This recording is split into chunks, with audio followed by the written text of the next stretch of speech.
You are listening to Family Justify.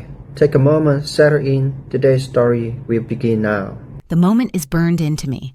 I was standing in my own backyard in Royal Oak, Michigan, hosting my first BBQ as a homeowner at 24, when my mother pointed at me right in front of everyone and screamed, "You stole your brother's future." My name is Lauren Mitchell. I was 24, newly independent, and this was the first thing I had ever owned outright. Conversations stopped. Plates froze midair. I remember thinking how strange it was to be accused of betrayal while standing inside a life I built from nothing. I had worked since 16, 2 jobs through college, no vacations, no safety net. This house wasn't luck. It was math discipline and years of choosing exhaustion over comfort. But to my family, my success wasn't earned. It was theft. A week later, I learned just how far they were willing to go to prove it. An envelope arrived with my name on it. Inside were legal papers. My parents weren't asking for help. They were suing me. And that was when I realized this story was never about my brother at all. It was about control. I didn't grow up poor. That's what made it harder to explain. From the outside, our house looked stable. Quiet street, trimmed lawns, 2 parents with steady jobs. Nothing about it suggested scarcity. But inside, there was always a system, one I didn't understand until I was old enough to see patterns instead of moments. If my brother needed something, it appeared. New cleats, private lessons, a replacement bat the same week he lost the last one. If I needed something, I was told to wait or adapt or do without. At first, I thought it meant they trusted me more. I wore that belief like a badge. Being the independent one sounded like praise when you didn't know better. Then when I was 16, I heard them talking at the dining table late at night. Low voices, numbers. The kind of serious tone they never used when I was around. "Trevor's college fund is looking good," my dad said. "If we keep adding, he'll have enough even without a scholarship." "That's a relief," my mom replied. "He has special potential." I waited in the hallway for my name. It didn't come. Then my mom sighed like she was closing a file. "What about Lauren?" my dad asked. "She'll manage," my mom said. "She always does. Trevor needs the support more." That was the moment something shifted. Independence wasn't admiration. It was an excuse. The next morning, I asked them directly over breakfast. Calm, careful. "So?" "There's a college fund for Trevor," I said. "Is there one for me?" My mom smiled like she was trying to soften a decision that had already been made. "Honey, you're so capable. You'll get scholarships." "So that's a no," I said. My dad cleared his throat. "Let's be practical," he said. "Trevor needs more help. You've always been fine." Trevor didn't even look up from his cereal. He just smirked like the outcome was obvious. That afternoon, I walked to a diner not far from home and applied on the spot. By the end of the day, I had a job, then another. I worked weekends and late shifts. I studied after midnight. I saved every tip like it was proof I could survive. When I finally told my parents I was working, my mom frowned. "A job," she said. "Won't that interfere with your grades?" "It won't," I answered. "I'm paying for my future." My dad waved it off. "Don't be dramatic," he said. "There are loans." But loans weren't the point. The point was, I realized in one hallway conversation that my future had never been part of their plan. I still graduated near the top of my class. At my graduation party, my parents gave me a card with a small bill inside, then spent most of the night showing guests photos of Trevor in his uniform. People would tell me, "Your parents must be so proud," and I would smile because correcting them would have ruined the picture. That's what our family was best at, keeping the picture clean. So I learned to succeed quietly, to carry things alone, to never ask twice. And years later, standing in my backyard in Royal Oak with a home I earned, I finally understood why my mother could scream what she screamed. Because if my success was real, then their fairness had never been. The courier made me sign on my own front steps and handed me a thick envelope like it was nothing. Inside were legal papers with my parents' names at the top, Jack and Martha Wilson suing me for financial support for Trevor. Half the value of my house, like my work was family property. I didn't call them, not yet. I went to work with the papers in my bag. By lunch, my voice was steady when I knocked on Brian Parker's door. "I need help," I said. Brian read the complaint twice. His face went from confusion to disbelief. "This is groundless," he said. "But you can't ignore it. You respond in writing on time." "I can't afford a lawyer," I admitted. He didn't hesitate. "My sister can handle it. Lauren Parker, family law, sharp, fair." That afternoon, I sat across from Lauren in a small conference room, fluorescent lights buzzing overhead. She flipped through the pages, marked something with a pen, and looked up. "They're trying to scare you," she said. "This isn't about law, it's about leverage." "So we fight?" I asked. "We answer," she corrected. "We document, we make it expensive for them to keep lying." She slid a legal pad toward me. "Start from 16. Every job, every paycheck, tuition receipts, scholarships, bank statements, anything that proves you built this alone." That night, my kitchen table became a crime scene. Pay stubs from Sunrise Diner, W-2s, community college transcripts, the Michigan State scholarship letter I'd printed and reread when I was exhausted. Line by line, it formed the same story I'd lived. I worked, I saved, I paid. No family money, no safety net. Around midnight, I remembered my first savings account, the one I opened as a teenager with birthday money from my grandmother and babysitting checks. I logged in expecting a small balance. It was zero. The history showed one withdrawal, everything made 3 weeks earlier, in person, at a branch near my parents' house. The next morning, I called the bank.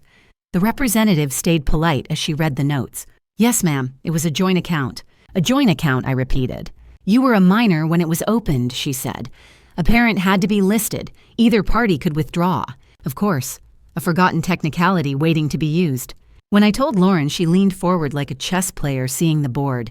"That's not a misunderstanding," she said. "That's preparation. We'll counterclaim for the stolen funds and your legal fees, and we'll subpoena their financial records." Subpoena sounded like a word from someone else's life, not the girl from a suburb outside Detroit who learned to survive by staying quiet and working harder. But they'd already dragged me into public. The only choice left was whether I stayed small inside it. Over the next 2 weeks, I built a file that felt heavier than the lawsuit itself. Bank statements showing my savings growing one deposit at a time, tuition bills with my name on them, receipts for paint fixtures, plywood, every upgrade I'd done with my own hands. And while we built our response, my parents built their story. My Aunt Carol texted first, "Call me when you can." When I did, she didn't soften it. "They're telling people you're abandoning the family," she said. "They're saying you owe Trevor because you got ahead and he struggles." The old script, the same one they used when I was 16 and asked why there was no fund for me. "Do people believe them?" I asked. "Some will," she said, "because it's easier than admitting they watched it happen. But not everyone. I've seen how they treated you." After that, the messages came in waves, distant cousins, old neighbors, church friends of my mother. Disappointment dressed up as concern. "Families stick together. He's your brother. Don't let money change you." Lauren told me to save everything. Screenshots, dates, names, let them talk, she said. "We're building a record." Then Trevor texted. "Nothing personal, just what's fair." I stared at it until the screen dimmed, then set the phone face down. On the last page of the folder, Lauren wrote a checklist in bold ink, response filed, counterclaim filed, subpoenas pending. I looked at those words, then at my quiet kitchen laptop, glowing paperwork clipped a single coffee mug cooling beside my elbow, and felt something shift. They wanted a fight. What they were going to get was a timeline. The courthouse in Lansing was quiet in a way that made every sound feel sharper than it should have been. Shoes against tile, paper shifting, a throat clearing somewhere behind me. Lauren sat to my right, calm, a legal pad open but untouched. Across the aisle, my parents sat stiffly beside their attorney. Trevor slouched at the end of the row, scrolling on his phone like this was an inconvenience, not a reckoning. When the clerk called our case, my mother reached for my father's arm. He nodded once, jaw tight. The judge entered without ceremony. No speeches, just a woman in a black robe who looked like she had very little patience left for nonsense. "Counselor," she said, nodding to my parents' attorney. "You may begin." Their lawyer stood. "This case is about family obligation," he said. "My clients believe their daughter benefited from stability and support that their son did not." Lauren stood immediately. "Objection," she said. "There is no legal doctrine that converts family obligation into forced financial transfer between adult siblings." The judge raised a hand. "I'll allow brief argument," she said. "But I want facts, not philosophy." Lauren delivered exactly that. She walked through my timeline jobs since 16 tuition receipts, tax records, scholarship letters. Each document landed quietly on the bench, but together they told a story that didn't bend. "No college fund," Lauren said. "No tuition assistance. My client paid her own way." The judge looked up. "Is that disputed?" No, Your Honor, the attorney admitted. Lauren turned the page. The plaintiffs are demanding half the value of a home purchased entirely with documented income and savings, she said. However, they accessed my client's funds shortly before filing this suit. She submitted the bank statement, a full withdrawal 3 weeks before filing, in person, near their residence. The judge leaned forward. Was this account joint? Yes, Lauren said, due to my client being a minor at the time of opening. She turned to my parents. Did you withdraw the funds? My father stood slowly. Yes, it was a joint account. Did you inform your daughter? No. The judge nodded once and made a note. Then Lauren introduced the subpoenaed records. Student loans taken out in Trevor's name, amounts exceeding tuition, funds used for non-educational expenses, home renovations, travel, a timeshare. The room went still. Do you dispute these records? The judge asked. No, their attorney said. The judge looked directly at Trevor. Did your parents ever tell you your sister would help support you financially once she was established? Trevor shrugged. They said her success would help the family, that it would make things fair. The judge leaned back. This court does not enforce entitlement, she said, nor does it punish independence. She looked at my parents. You allocated your resources as you chose, she said. You do not get to correct that choice by confiscating your daughter's achievements. She dismissed their claim in full. Then she addressed the counterclaim. The withdrawn funds are to be returned with fees, she said. This matter is referred for review regarding misuse of student loan proceeds. The gavel struck once. Clean, final. My parents didn't look at me. Trevor left before the room finished emptying. I stayed seated for a moment, hands folded, heart steady. Lauren closed her notebook. It's over, she said. I nodded, but I understood something else just as clearly. This wasn't the end. It was the moment the power shifted. The courthouse emptied faster than I expected. People gathered their coats, their files, their quiet conclusions, and moved on. I stayed where I was for a moment, hands resting in my lap, letting the stillness settle.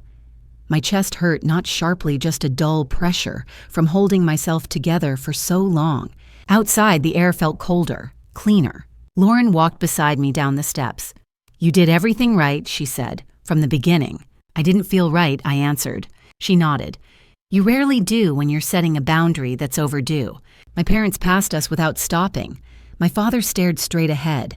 My mother's face was fixed, controlled, like she was already rewriting the story for someone else. Trevor didn't wait for them.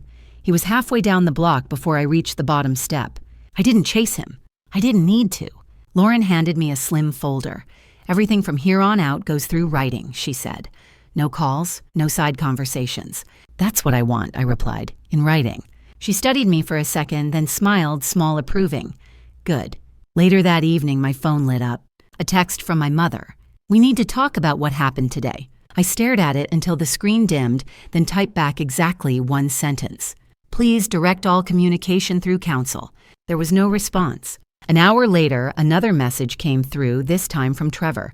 You didn't have to do that, he wrote. You could have helped without making it public. I set the phone down, picked it back up, then typed slowly. I didn't make it public. You did when you tried to take what wasn't yours. The typing dots appeared, disappeared, appeared again. You won, he wrote. Happy now. I exhaled. This wasn't about winning, I replied. It was about stopping. There was a long pause before his final message came through. They always said you'd help eventually. That sentence landed heavier than the verdict. I didn't respond right away. When I did, it was measured. They promised you access to my work, I wrote. That wasn't theirs to give. No answer came after that. I went home alone, turned on the lamp in my living room, set my keys on the counter I'd installed myself. Everything was exactly where I'd left it. That mattered. I opened my laptop and drafted one final message, this time to my parents' attorney, confirming the return of the withdrawn funds, the payment of fees, and the terms moving forward. All communication, all timelines, all obligations, in writing. When I closed the laptop, the house was quiet in a way that didn't feel empty. It felt finished. I didn't raise my voice. I didn't plead my case. I enforced it. And for the first time, the silence wasn't something I was trapped inside. It was something I chose. The weeks after the hearing didn't come with fireworks. They came with envelopes, checks sent through attorneys, deadlines met without explanation, silence where pressure used to live. My parents didn't apologize. They didn't argue either. They complied, and somehow that told me more than words ever could. When the funds were returned and the fees were paid, it became clear that what they had lost wasn't money. It was access. Trevor never reached out again. My mother stopped texting. My father didn't call. At first, the quiet felt unfamiliar, like waiting for a storm that never arrived. But slowly, I realized the truth. Peace doesn't announce itself. It settles in once chaos is no longer allowed to participate. I went back to my routines. Work during the day, small projects at night.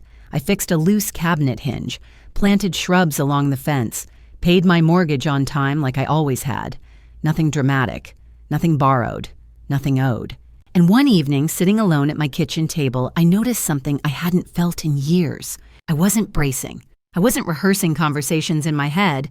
I wasn't preparing explanations for accusations that might come, because the record existed now. Once everything moved into writing bank statements, timelines, receipts, the emotional leverage disappeared. Stories stopped working when they ran into facts. Expectations lost their power when they were no longer implied, whispered, or negotiated in private. That's what changed everything. I didn't win because I argued better. I won because I stopped arguing at all. I let documentation speak where emotion had always been used against me.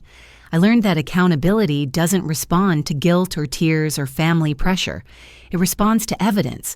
And once that evidence exists, it doesn't bend for anyone, not parents, not siblings, not history. Most of all, I learned that self-respect begins the moment you stop negotiating your reality. Saying and writing only wasn't cold. It wasn't punishment. It was protection. I didn't fight. I documented. And that choice didn't just protect my house, it protected my future. If you've ever been told you owe someone for the life you built yourself, this is your reminder that boundaries aren't betrayal. They're clarity. They're the line between being used and being free. And if stories like this resonate with you, subscribe to Family Justice Files. Your support helps us keep sharing stories about boundaries, justice, and quiet self-rescue stories that remind people their truth is allowed to exist.